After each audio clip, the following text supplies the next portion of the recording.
되시길 주님의 이름으로 축복합니다. 사랑합니다. 예, 사랑합니다. 감사합니다. 사랑합니다. 네. 휴가를 너무 빨리 갔다 와서 앞으로 뭔 재미로 사나 싶습니다. 네. 아, 좀 잠 좀 깨시고요. 네. 청교도 시대가 남긴 에피소드 가운데 이런 이야기가 있습니다. 당시에는 한 사람이 내가 예수님을 믿겠습니다라고 얘기를 하고요.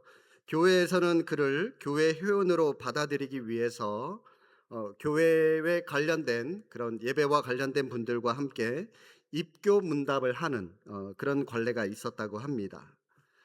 한 자매가 교회의 나이든 장로님으로부터 이런 질문을 받았습니다.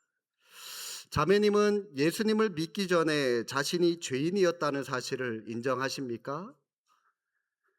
물론 이 자매는 예라고 대답을 했습니다. 그러자 그 장로님이 다시 질문합니다. 그러면 예수님을 믿은 이후부터는 자신이 어떻게 느껴지십니까? 그러자 자매가 이렇게 대답을 했다고 합니다. 지금은 전보다 더 큰 죄인이라고 생각이 듭니다.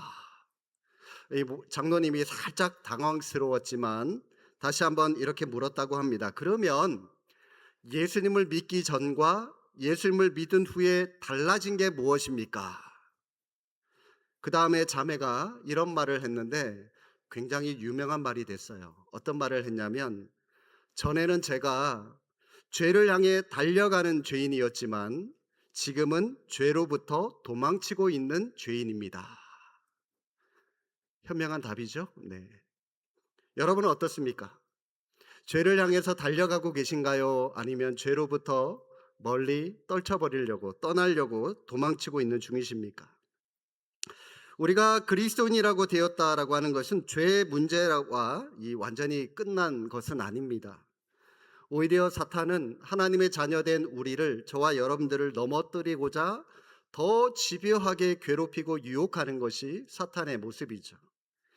이것을 영적인 전쟁이라고 하는데, 이 전쟁에서 승리하기 위한 가장 중요한 과제가 뭐냐면, 우리가 해야 할 일이 뭐냐면 바로 죄로부터 도망치는 겁니다. 여러분, 이 죄로부터 도망친다라고 하는 이 표현을 조금 더 적극적으로 표현을 하거나 성경적인 용어로 표현을 하면 이렇게 표현할 수 있을 겁니다. 거룩해지는 일입니다 라고 말을 할 수 있을 거예요. 그죠? 자, 오늘 본문에서 하나님이 하나님의 백성들에게 이런 말씀을 하십니다. 7절 8절 다시 한번 보시기 바랍니다. 너희는 스스로 깨끗하게 하여 거룩할지어다. 나는 너희의 하나님 여호와니라. 너희는 내 규례를 지켜 행하라. 그리고 하나님께서 자신을 우리에게 이렇게 밝히시죠. 나는 너희를 어떻게 한다고요? 거룩하게 하는 여호와이다라고 말씀을 하십니다. 여기에 하나님의 이름, 또 다른 하나님의 이름이 하나 더 나오는데, 그 이름이 바로 우리를 거룩하게 하시는 여호와, 여호와 카디시, 영어로 카도시라고도 하는데요, 거룩하다라고 하는 그런 뜻입니다. 이게 이제 히브리어로 카데시, 여기에서 나온 그런 말입니다. 거룩하신 하나님은 하나님의 백성들인 저와 여러분들도 거룩하게 이 땅을 살아가기를 원하십니다. 그러면 우리는 어떻게 하나님이 원하시는 이 거룩을 이루면서 이 땅을 살아갈 수가 있을까요?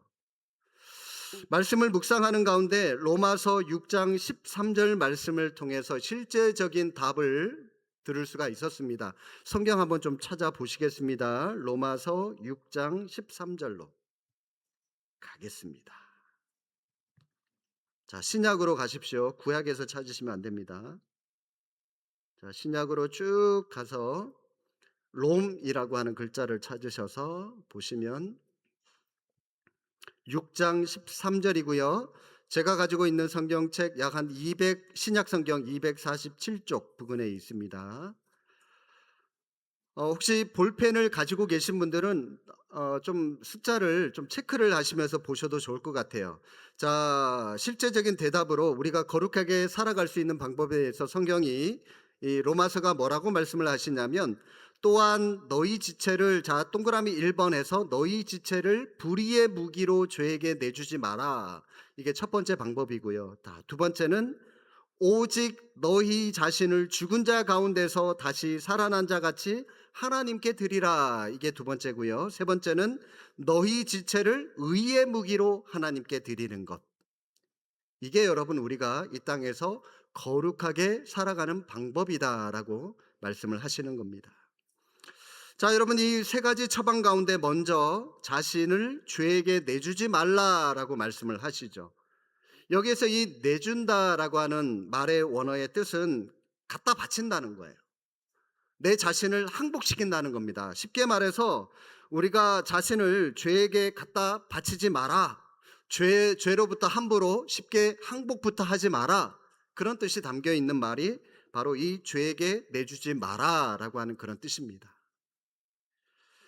우리가 구원받기 전에는 죄를 지을 수밖에 없어서 죄를 지었습니다.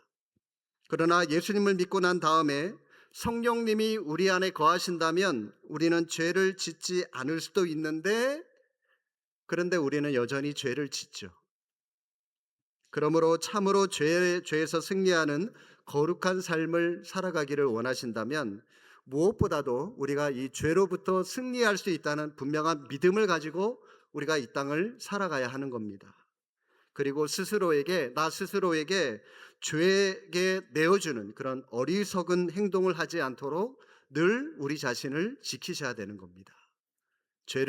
죄에게 내어주지 않는 것. 여러분 이 6장 13절 말씀을 우리가 봤는데요. 6장 11절 말씀 잠깐 보실까요? 이와 같이 너희도 너희 자신을 죄에 대하여 죽은 자요 그리스도 예수 안에서 하나님께 대하여는 살아있는 자로 여길지어다. 자, 죄에 대해서는 어떤 사람으로 살아가라고요? 죽은 사람처럼 살아가랍니다.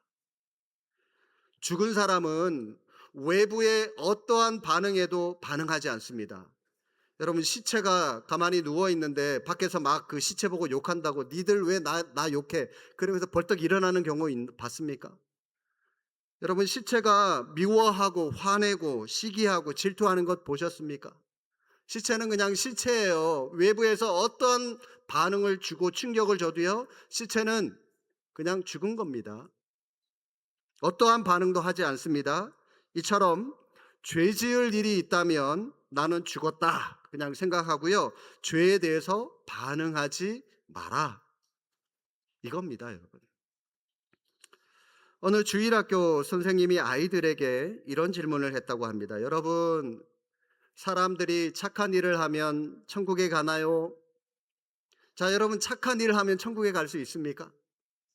감사합니다. 도리도리 해주신 분들 겁나게 감사합니다. 아이들이 일제히 아니요 하고 똑같이 대답을 했습니다.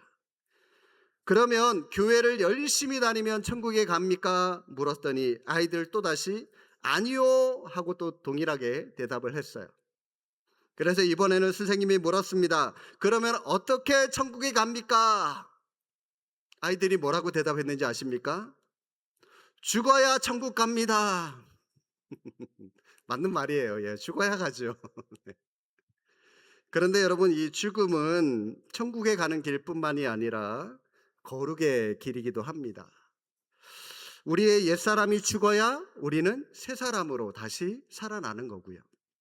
우리가 죄에 대해서 죽어야 우리는 의라고 하는 것을 가지고 이 땅을 살아가게 되는 것이고, 나의 고집이 죽어야 내 안에 거룩하신 예수님이 나를 통해서 드러나게 되는 것이죠. 나의 말, 나의 행동, 나의 삶을 통해서 예수님이 드러나는 겁니다. 이것이 바로 죄를 이기는 처방입니다. 우리 안에 거룩을 이루면서 살아가는 가장 중요한 첫 번째 방법이다라고 하는 것입니다. 자, 우리가 거룩한 삶을 이루면서 살아가는 두 번째 처방은 자신을 다시 살아난 자로 하나님께 드리는 겁니다. 자, 여러분 거룩이라고 하는 것은 내가 아무것도 하지 않고 그냥 가만히 있다고 내가 저절로 거룩한 삶을 살아가는 거 아닙니다. 거룩을 위해서 우리가 좀 보다 더 적극적인 뭔가를 해야 돼요. 거룩의 첫 번째 처방이 죄에 대해서 우리는 끊임없이 노우, 노우. 죄에 대해서 노우 아닙니다. 아닙니다.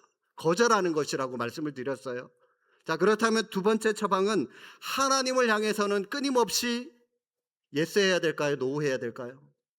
예, 감사합니다. 하나님을 향해서는 끊임없이 예스, 예스. 적극적으로 하나님을 향해서는 그런 모습으로 살아가는 거죠.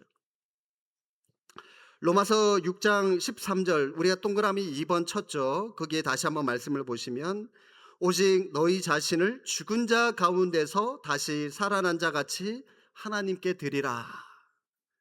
여러분, 이 말은 11절 말씀하고 비슷합니다. 죄 지을 일에 대해서는 죽은 것처럼 반응하고 꼼짝하지 말고, 하나님에 대해서는 살아있는 자처럼 반응해라. 살아서 뜨거운 피를 가지고 있는 자처럼 하나님이 기뻐하시고 하나님이 원하시는 일에 적극적으로 반응해라. 그 말씀을 하고 있는 겁니다. 죄를 피하는 그런 소극적인 일에만 매달려 있지 말고요. 보다 더 적극적으로 여러분 자신을 하나님이 기뻐하시는 일에 드리라는 겁니다. 우리의 시간을 드리고 예물을 드리고 우리의 몸을 드리고 많은 것들을 드리라는 것이죠. 성경은 거룩하다라고 하는 말을 아주 넓은 의미를 갖고 광범위하게 사용하곤 합니다. 이 성전이라고 하죠. 교회를 다른 말로 구약시대는 성전, 성소라고도 얘기를 하는데, 거룩할 성. 여러분, 단순히 그 장소의 분위기가 뭐 엄숙하고 깨끗해서 성소 혹은 성전이라고 부르는 거 아닙니다. 왜 성전이라고 하죠? 거룩한 하나님의 일에 이 교회가, 그 장소가 쓰임받기 때문에, 하나님이 계시는 일에, 하나님이 하시는 일에 쓰임받는 장소이기 때문에 우리는 성전, 성소라고 하는 겁니다. 주일을 우리는 또 이 성일이라고 부르잖아요. 그죠? 왜 주일이 거룩한 날입니까? 그날이, 이 주일이 다른 날들과 구별되는 가장 중요한 것, 뭐가 중요하죠? 이날 하루, 일주일 중에 이날 하루만큼은 하나님께 예배드리고 하나님을 섬기는 일에만 오로지 전념하는 날이기 때문에 이날이 성일, 거룩한 날이 되는 거죠. 하나님이 계시기 때문이죠. 우리는 우리 그리스도인들을 성도라고 또 말을 합니다. 거룩한 무리라고 얘기를 하는데, 여러분, 우리가 왜 거룩한 무리죠? 여러분, 거룩하신가요? 진짜? 아무도 대답을 안 하시는데, 예. 설교는 듣고 계시죠? 네. 예, 왜 우리가 거룩한 무리, 성도라고 합니까? 단순히 여러분 죄를 짓지 말아야 하기 때문이 아니에요. 우리가 하나님의 거룩한 일에, 하나님의 거룩한 목적에 쓰임받는 사람들이기 때문에, 존재들이기 때문에 우리가 거룩한 무리다라고 하는 것이죠.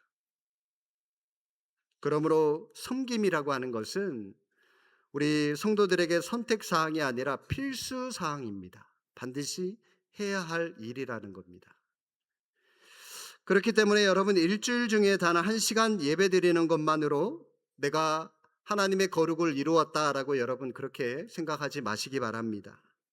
몸으로 하나님 앞에 산 제사를 드리셔야 돼요. 교회에서뿐만이 아니라 여러분 가정에서, 직장에서, 또 사업장에서, 삶 속에서 산 제사로 여러분 하나님 앞에 드리셔야 되는 거고요. 또 봉사의 헌신을 드리셔야 되고, 뿐만 아니라 전도하는 일에, 선교하는 일에, 가르치는 일에, 몸으로 봉사하는 일에 여러분 자신을 들여서 쓰임받는 기쁨을 회복하셔야 되는 겁니다. 그럴 때 우리는 비로소 우리를 거룩하게 하시는 여호와 카데시, 거룩하신 하나님을 우리가 온몸으로 만나게 될 수 있는 겁니다. 그리고 여러분, 거룩을 이루며 살아가는 마지막 처방은 자신의 모든 지체를 거룩한 도구로 하나님께 드리라는 겁니다. 자, 다시 한번 정리하겠습니다. 거룩을 이루는 첫 번째 처방은 죄에 대해서 노우 하라는 것이었고요. 두 번째 처방은 하나님에 대해서는 예스, 예 하라고 말씀을 드렸습니다. 자, 하나님께 예스라고 하는 그 방법 중에 하나가 하나님의 일에 헌신하는 겁니다. 이 세 번째예요.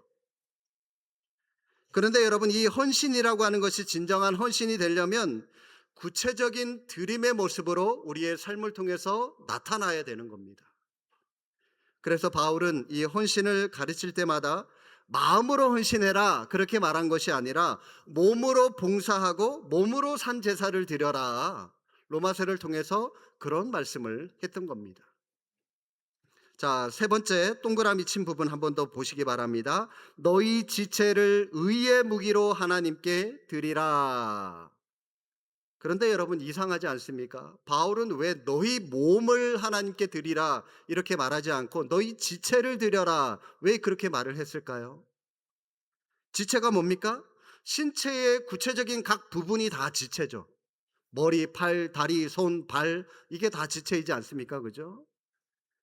우리의 신체 부분 부분을 다 하나님을 위해서 사용하고 드려라 그 말입니다, 여러분. 하나님 앞에 여러분의 머리를 들이셔서 하나님을 위한 아이디어를 내고 이웃을 섬기는데 여러분의 지혜를 사용하십시오. 여러분의 입을 하나님 앞에 들이셔서 여러분의 그 입을 가지고 하나님을 찬양하시고 이웃을 격려하고 이웃을 세워주는데 여러분의 입을 사용하십시오. 여러분의 눈을 들여서 주님의 거룩한 비전을 보십시오. 여러분의 귀를 하나님께 들이셔서 자신에게 말씀하시는 하나님의 음성을 들으십시오. 여러분의 손을 하나님께 드리고 그리고 힘들고 외로워하는 이웃들을 그들의 손을 여러분들이 잡아주십시오. 여러분들의 발을 들여 봉사의 장을 찾아가시고 하나님이 기뻐하시는 곳으로 선교도 가시고 전도도 가시고 그렇게 달려가시기를 바랍니다. 이처럼 신체의 모든 부분을 의의 무기로 하나님께 드리시기를 바랍니다.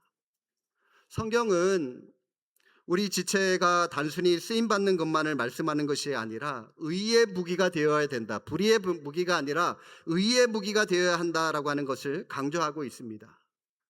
여러분, 이 말은 우리가 섬기는 일이 의로운 일이어야 할 뿐만이 아니라 섬기는 방법이라든지 섬기는 태도, 섬기는 동기, 이 모든 것들이 다 의로워야 한다라고 하는 것을 말하는 겁니다. 리차드 포스터는 영적 훈련과 성장이라는 그의 책에서 자기 의에 근거한 섬김과 그리고 진정한 하나님의 말씀, 그 의를 바탕으로 두는 섬김에 대해서 이렇게 구별을 했습니다. 자기 의의 섬김은 인간적 노력에만 근거하지만 진정한 섬김은 내 안에 계셔서 나를 움직이시는 하나님과의 관계에서 오는 것이다. 자기 의의 섬김은 소위 큰 일로 자기를 과시하려고 하지만 진정한 섬김은 큰 일과 작은 일을 구별하지 않는다. 자기 의의 섬김은 외적 보상을 기대하지만 진정한 섬김은 내면에 숨겨진 만족으로 충분히 기뻐할 줄 안다. 자기 의의 섬김은 결과에만 집중하지만 진정한 섬김은 그런 계산으로부터 자유롭다. 자기 의의 섬김은 늘 편의에 따라 선택하지만 진정한 섬김은 사역을 차별하지 않는다. 작은 일이든 큰 일이든 생각하지 않고 하나님의 일이라면 무조건 순종한다. 자기 의의 섬김은 기분에 따라 움직이지만 진정한 섬김은 필요에 따라 신실하게 응답할 따름이다. 자기 의의 섬김은 한시적이지만 진정한 섬김은 라이프 스타일이다. 자기 의의 섬김은 무례하지만 진정한 섬김은 언제나 상대를 배려한다. 여러분, 이렇게 여러분들은 내가 원해서 하는 의인지, 정말 하나님이 기뻐하시는 또 공동체가 필요로 하는 의인지, 그 필요의 여부를 여러분들이 한번 체크해 보시면 좋겠습니다. 이러한 진정한 섬김으로 얻은 마지막 상급이 거룩한 열매라고 할 수가 있죠. 이 거룩의 완성은 우리의 구주요 주님이신 예수님의 인격을 온전히 닮아가는 것이 진짜 이 거룩의 완성이라고 할 수가 있습니다. 이처럼 주님을 닮아가는 사람은 때를 얻든지 못 얻든지, 자리가 주어지든지 주어지지 않든지 상관없이 성령의 역사하심을 따라서 자신의 존재를 하나님께 또 이웃에게, 교회 공동체에게 내어줄 줄 아는 그런 사람들입니다. 이런 사람들이 거룩한 사람이라고 할 수가 있는 것입니다. 구세군의 창설자이신 윌리엄 부스라고 하는 목사님이 계신데 말년에 이분이 안질로 굉장히 고생이 심했다고 합니다. 진단을 받은 후에 의사가 이 부스의 아들에게 부스가 앞으로 시력을 조금씩 상실하게 될 것이다라고 말해 주었습니다. 아들이 혼자 오랫동안 고민을 하다가 이 아버지한테 말을 해야 되나 말아야 되나 고민을 하다가 어렵게 아버지께 말을 꺼냅니다. 아버지, 눈 상태가 많이 좋지 않다고 합니다. 그러면 내가 머지않아 곧 시력을 잃게 되겠다는 그런 말이겠지? 예, 아마도요. 아버지 죄송합니다. 잠시 조용히 침묵하고 있던 이 부스가 이런 말을 남깁니다. 그러면 지금까지 두 눈을 가지고 하나님을 섬겨왔는데 이제부터는 두 눈 없이 하나님을 섬기는 방법을 다시 한번 찾아야 되겠구나. 여러분, 이런 삶이야말로 거룩한 인생의 본보기라고 말할 수 있지 않겠습니까? 뭐가 있다, 뭐가 없다, 우리는 핑계대기 바쁘죠. 그거 아닙니다. 없어도 없는 대로 우리는 하나님을 얼마든지 섬길 수 있고 이웃을 섬길 수 있습니다. 누가 그에게 이런 인생을 선물했습니까? 거룩하신 하나님이 그에게 이런 넉넉한 삶을 선물로 해 주신 것이죠. 거룩하게 하시는 여호와 하나님과 함께 저와 여러분들도 동일하게 섬김의 길, 거룩의 길로 나아가는 복된 믿음의 발걸음이 되시기를 주님의 이름으로 축복합니다. 기도하겠습니다. 거룩하신 하나님 아버지, 우리를 십자가로 건져주시고 그